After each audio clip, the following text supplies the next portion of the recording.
दोस्तों, कुछ फिल्में सिर्फ पर्दे पर नहीं चलती, वो सीधे दिल और दिमाग में उतर जाती है। और फिर शुरू होता है बहस का सिलसिला, सिनेमा हॉल से लेकर संसद के गलियारों तक। हाल ही में एक ऐसी ही फिल्म ने पूरे देश का ध्यान अपनी तरफ खींच लिया है। कभी इसके पोस्टर फाड़े गए, कभी इसके डायलॉग्स पर आपत्ति हुई, तो कभी कोर्ट में इसकी सुनवाई हुई। लेकिन इन तमाम विवादों के बीच जो पल सबसे बड़ा बन गया, वो था जब देश के प्रधानमंत्री खुद सिनेमा हॉल पहुंचे इसे देखने के लिए। कैमरों की फ्लैशलाइट्स, सुरक्षा का घेरा और स्क्रीन पर चलती एक ऐसी कहानी जो सिर्फ कहानी नहीं, बल्कि हमारे समाज के सबसे दर्दनाक सच में से एक है। ये फिल्म है उदयपुर फाइल्स, एक सच्ची घटना से जन्मी जिसने पूरे देश को हिला दिया था। और जब देश का सबसे बड़ा नेता खुद इसे देखने और उस पर अपनी राय देने आया, तो समझ लीजिए मामला सिर्फ फिल्म का नहीं रहा, बल्कि एक राष्ट्रीय बहस का बन गया। दोस्तों, हिंदुस्तान में जब कोई फिल्म सिर्फ सिनेमा घर के पर्दे पर ही नहीं, बल्कि देश के दिलों और दिमागों में उतर जाती है, तो समझ लेना चाहिए कि उसका असर महज मनोरंजन से कहीं आगे बढ़ चुका है। और यही हुआ है उदयपुर फाइल्स के साथ। एक ऐसी फिल्म जो बनने के पहले दिन से लेकर रिलीज के बाद तक लगातार चर्चा में रही। कभी उसके पोस्टर पर विवाद हुआ, कभी उसके ट्रेलर पर उंगलियां उठी, कभी अदालत के आदेश ने उसे रोकने की कोशिश की, तो कभी सड़कों पर उसके समर्थन और विरोध में नारे लगे। और फिर आया वो दिन जिसने इस पूरी बहस को एक अलग ही मोड़ दे दिया, जब देश के प्रधानमंत्री नरेंद्र मोदी खुद सिनेमा हॉल पहुंचे इसे देखने के लिए। और दोस्तों, ये कोई मामूली बात नहीं थी, क्योंकि यह फिल्म किसी काल्पनिक प्रेम कहानी या एक्शन थ्रिलर पर आधारित नहीं, बल्कि 2022 में राजस्थान के उदयपुर में घटित उस दिल दहला देने वाली सच्ची घटना पर बनी है, जब दर्जी कन्हैया लाल की उसकी ही दुकान में दिन दहाड़े बेरहमी से हत्या कर दी गई थी। एक ऐसी घटना जिसने देश भर में आक्रोश और गुस्से की लहर दौड़ा दी। सोशल मीडिया पर लाखों पोस्ट्स और वीडियो आए, सड़कों पर लोग उतरकर न्याय की मांग करने लगे, और हर जगह बस यही सवाल गूंजने लगा कि इंसान आखिर नफरत और कट्टरता के रास्ते पर चलकर क्या हासिल करता है। निर्देशक भारत एस श्रीनेथ ने इस घटना को पर्दे पर उतारते समय कोई कोताही नहीं बरती, बल्कि इसे इतना रियलिस्टिक दिखाया कि दर्शक न केवल कहानी देखे, बल्कि उस डर, उस दर्द और उस खामोशी को भी महसूस कर सकें जो उस समय उदयपुर की गलियों में फैली थी। लेकिन दोस्तों, इस फिल्म का सफर आसान नहीं था। सेंसर बोर्ड ने इसमें पूरे 55 कट लगाने का आदेश दिया। कुछ संवाद हटाए गए, कुछ दृश्य बदले गए, कुछ को पूरी तरह डिलीट करना पड़ा। दिल्ली हाई कोर्ट से लेकर सुप्रीम कोर्ट तक इसकी रिलीज को लेकर सुनवाई चली। एक ओर कुछ संगठनों ने इसे माहौल बिगाड़ने वाला बताया, तो दूसरी ओर बहुत से लोगों ने इसे सच को सामने लाने का साहसिक कदम माना। रिलीज डेट कई बार बदलने की बातें हुई, लेकिन आखिरकार 8 अगस्त 2025 को ये फिल्म देश भर के 4500 से ज्यादा सिनेमा घरों में रिलीज हो ही गई। और पहले दिन इसने लगभग 14 लाख का कलेक्शन किया। 3 दिन में ये आंकड़ा 39 लाख तक पहुंच गया, जो भले ही किसी ब्लॉकबस्टर के मुकाबले छोटा हो, लेकिन कंटेंट और संदेश की वजह से ये दर्शकों के दिल को छूने लगी। और तभी हुआ वो ऐतिहासिक पल जब प्रधानमंत्री मोदी ने इसे देखने का फैसला किया। दिल्ली के एक थिएटर में सख्त सुरक्षा व्यवस्था के बीच एक प्राइवेट स्क्रीनिंग रखी गई, जिसमें सिर्फ चुनिंदा लोग मौजूद थे। फिल्म के director Bharat S Shrinet, producer Amit Jani, कुछ कैबिनेट मंत्री और प्रधानमंत्री खुद। पूरी फिल्म के दौरान मोदी जी का चेहरा गंभीर था। वो कई बार नोट्स बनाते दिखे, और खासकर तब उनकी आंखें नम हो गईं जब वो सीन आया जिसमें कन्हैया लाल की हत्या दिखाई गई। फिल्म खत्म होने के बाद जब मीडिया ने उनसे राय पूछी, तो उनका जवाब सीधा लेकिन असरदार था। ये सिर्फ एक कहानी नहीं, बल्कि हमारे समाज का आईना है। उन्होंने कहा कि इस फिल्म ने ऐसे मुद्दे को छुआ है जिसे नजरअंदाज करना हमारे लिए खतरनाक हो सकता है, और साफ शब्दों में कहा कि नफरत और कट्टरता का अंजाम हमेशा दर्द और बर्बादी ही होता है। उन्होंने युवाओं से अपील की कि इस फिल्म से सबक लें और समझें कि सोशल मीडिया पर छोटी सी बात भी कैसे बड़े विवाद और हिंसा में बदल सकती है। मोदी जी के बयान के बाद सोशल मीडिया पर पीएम मोदी और उदयपुर फाइल्स ट्रेंड करने लगे। लाखों लोग इस पर चर्चा करने लगे। एक तरफ वो लोग थे जो प्रधानमंत्री की तारीफ कर रहे थे कि उन्होंने इतने गंभीर मुद्दे पर बनी फिल्म को देखने का समय निकाला, और दूसरी तरफ विपक्ष और आलोचक थे जो इसे राजनीति और इमेज बिल्डिंग से जोड़ रहे थे।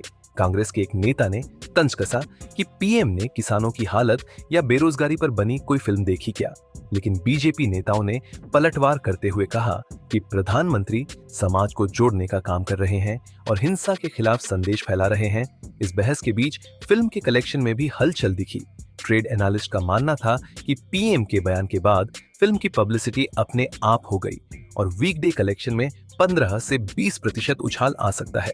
राजस्थान और गुजरात में कई सिनेमाघरों ने शो बढ़ा दिए।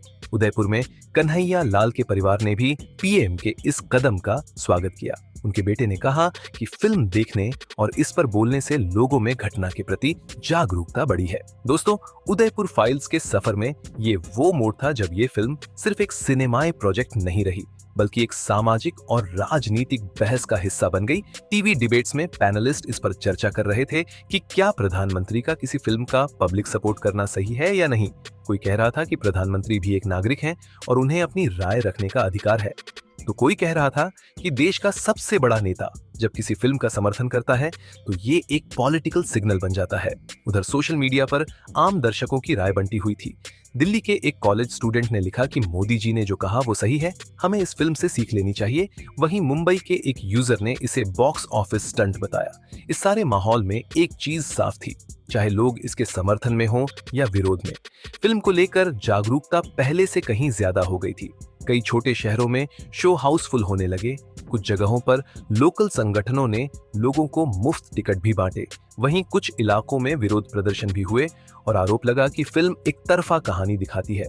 लेकिन इन सब के बीच निर्देशक भारत एस श्रीनेत और प्रोड्यूसर अमित जानी के लिए ये गर्व का पल था। उन्होंने मीडिया से कहा कि प्रधानमंत्री का फिल्म देखना और गंभीरता से लेना उनके काम की सबसे बड़ी स्वीकृति है। और दोस्तों, यही है उदयपुर फाइल्स की कहानी का वो पहला अध्याय, विवादों, कानूनी लड़ाइयों, राजनीतिक बहसों और एक सच्ची घटना के दर्द से गुजरती हुई, जो अब एक राष्ट्रीय चर्चा में बदल चुकी है और जिसका असर महज बॉक्स ऑफिस कलेक्शन से कहीं आगे जाकर समाज के हर हिस्से में महसूस किया जा रहा है। दोस्तों, उदयपुर फाइल्स की रिलीज और प्रधानमंत्री नरेंद्र मोदी के इसे देखने के बाद देश का माहौल एकदम अलग ही रंग में रंग गया था। जैसे किसी ने पहले से सुलग रहे कोयले पर तेल डाल दिया हो। टीवी चैनलों पर सुबह से रात तक यही चर्चा चल रही थी। सोशल मीडिया की टाइमलाइन इस फिल्म के पोस्टर, रिव्यू और बहसों से भर चुकी थी। ट्विटर, अब एक्स पर ट्रेंड बदल बदल कर ऊपर आ रहे थे। कभी याद है उदयपुर फाइल्स, कभी एनआरपीएम मोदी, तो कभी अब बॉयकॉट। उदयपुर फाइल्स लोग अपनी अपनी सोच के मुताबिक मोर्चा संभाले हुए थे। एक तरफ वो लोग थे जो कह रहे थे कि इस फिल्म ने समाज को एक जरूरी आईना दिखाया है और अगर प्रधानमंत्री खुद इसे देखने गए हैं तो यह संदेश और भी मजबूत हो गया है। दूसरी तरफ वो लोग थे जो इसे एक सुनियोजित राजनीतिक चाल बता रहे थे। कहते थे कि इस फिल्म का समर्थन करना एक खास वोट बैंक को साधने की कोशिश है। इसी बीच फिल्म का कलेक्शन धीरे धीरे बढ़ने लगा। चौथे और पांचवें दिन में टिकट सेल में लगभग 15 से 20% की बढ़ोतरी हुई। राजस्थान और गुजरात में तो कई सिनेमाघरों ने शो बढ़ा दिए, खासकर उदयपुर, जयपुर, अहमदाबाद और सूरत में, जहां स्थानीय संगठनों ने मुफ्त टिकट बांटकर लोगों को फिल्म देखने के लिए प्रेरित किया। वहीं उत्तर भारत के कुछ शहरों में भीड़ इतनी बढ़ी कि थिएटर मालिकों ने अतिरिक्त शो लगाने पड़े। लेकिन जहां एक तरफ समर्थन था, वहीं विरोध भी उतना ही तीखा था। कई जगहों पर विरोध प्रदर्शन हुए। आरोप लगाया गया कि फिल्म एक तरफा कहानी दिखाती है और इससे सांप्रदायिक तनाव बढ़ सकता है। कुछ इलाकों में तो पोस्टर फाड़ दिए गए और शो रद्द कराने की कोशिश भी हुई।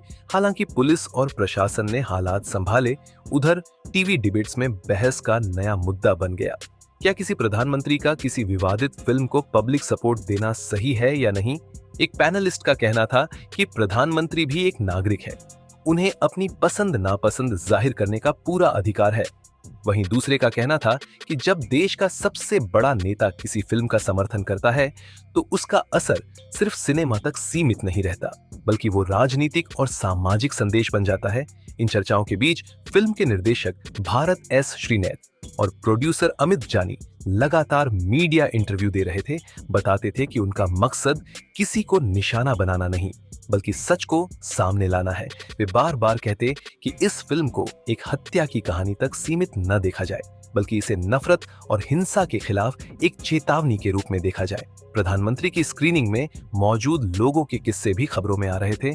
कैसे मोदी जी ने कुछ सीन के दौरान सिर हिलाया, कैसे नोट्स बनाए और कैसे फिल्म खत्म होने के बाद उन्होंने निर्देशक की ओर देखा और कहा, आपने एक जिम्मेदारी निभाई है। ये बातें सुनकर फिल्म टीम का मनोबल और बढ़ गया था। उधर सोशल मीडिया पर आम लोगों की राय बेहद बंटी हुई थी। दिल्ली के एक कॉलेज स्टूडेंट ने लिखा, मोदी जी ने सही किया, हमें इस फिल्म से सीख लेनी चाहिए। तो वहीं मुंबई के एक यूजर ने कहा, ये सब पब्लिसिटी स्टंट है, फिल्म फ्लॉप हो रही थी इसलिए ये कदम उठाया गया। लेकिन एक बात साफ थी, प्रधानमंत्री के बयान और स्क्रीनिंग ने इस फिल्म को एक ऐसे स्तर पर पहुंचा दिया था जहां इसे इग्नोर करना नामुमकिन हो गया था। YouTube पर फिल्म के रिव्यू वीडियो की बाढ़ आ गई थी। बड़े फिल्म क्रिटिक्स से लेकर छोटे यूट्यूबर तक, अरे हर कोई इस पर अपनी राय दे रहा था। कुछ ने कहा कि तकनीकी रूप से फिल्म परफेक्ट नहीं है, लेकिन कंटेंट और मैसेज इतना ताकतवर है कि इसकी कमियां नजरअंदाज की जा सकती हैं। एक रिव्यूअर ने तो यहां तक कहा कि मोदी जी के इसे देखने के बाद ये फिल्म अब महज एक मूवी नहीं बल्कि एक डॉक्यूमेंट्री जैसी है जो देश के इतिहास का हिस्सा बन चुकी है। छोटे शहरों में भी फिल्म को लेकर उत्साह दिखने लगा। कई जगहों पर परिवार पूरे ग्रुप में थिएटर जा रहे थे। वहीं कुछ जगहों पर लोगों ने इसे न देखने का ऐलान किया। राजनीतिक विश्लेषकों का मानना था कि पीएम मोदी का यह कदम एक सोच समझी रणनीति है, जिससे वो खुद को एक संवेदनशील नेता के रूप में पेश कर रहे हैं जो समाज के मुद्दों से सीधे जुड़ते हैं। विपक्ष का आरोप था कि ये सब चुनावी माहौल को देखते हुए किया जा रहा है, लेकिन बीजेपी नेताओं का कहना था कि ये मुद्दा राजनीति से ऊपर है और प्रधानमंत्री का मकसद हिंसा के खिलाफ जागरूकता फैलाना है। इस सब के बीच एक भावुक मोड़ तब आया जब उदयपुर में कन्हैया लाल के परिवार ने मीडिया से कहा, हमें अच्छा लगा कि प्रधानमंत्री ने ये फिल्म देखी और इस पर बोला, ये हमारे लिए सम्मान की बात है। उन्होंने कहा कि इससे लोगों में इस घटना के बारे में जागरूकता बढ़ी है। ये बयान आते ही सोशल मीडिया पर कई लोग भावुक हो गए और फिल्म के सपोर्ट में पोस्ट डालने लगे। धीरे धीरे फिल्म का असर बॉक्स ऑफिस पर भी दिखने लगा। पहले हफ्ते के अंत तक कलेक्शन उम्मीद से बेहतर रहा और सबसे बड़ी बात यह थी कि फिल्म ने एक बार फिर साबित कर दिया कि सिनेमा सिर्फ मनोरंजन का जरिया नहीं बल्कि सामाजिक बदलाव का एक टूल भी हो सकता है। हालांकि विवाद अब भी खत्म नहीं हुआ था। विरोध करने वाले अभी भी अपने तर्कों के साथ डटे हुए थे, लेकिन समर्थकों का मानना था कि अगर ये फिल्म एक भी इंसान को नफरत और हिंसा से दूर रहने के लिए प्रेरित कर दे तो इसका मकसद पूरा हो जाएगा। दोस्तों, यही था उदयपुर फाइल्स का वो दूसरा अध्याय। एक फिल्म जिसने न सिर्फ पर्दे पर बल्कि पूरे देश के माहौल में हलचल मचा दी और जो आने वाले वक्त में भी एक संदर्भ के तौर पर याद रखी जाएगी, क्योंकि इसने दिखा दिया कि जब सिनेमा सच को छूता है तो उसकी गूंज सिर्फ थिएटर की चारदीवारी में नहीं बल्कि पूरे समाज में सुनाई देती है। दोस्तों, उदयपुर फाइल्स की ये कहानी सिर्फ एक फिल्म तक सीमित नहीं बल्कि एक सच्चाई है जो हमें सोचने पर मजबूर करती है कि नफरत और हिंसा का रास्ता आखिर कहां ले जाता है। अब आपकी बारी है, आप बताइए, क्या आपने ये फिल्म देखी है? अगर हाँ तो आपको कैसी लगी, और अगर नहीं देखी तो क्या वजह रही?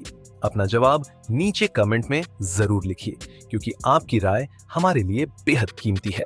अगर ये वीडियो आपको जानकारीपूर्ण लगी हो तो इसे लाइक करें, अपने दोस्तों और परिवार के साथ शेयर करें और ऐसे ही और अपडेट्स के लिए चैनल को सब्सक्राइब करना न भूलें।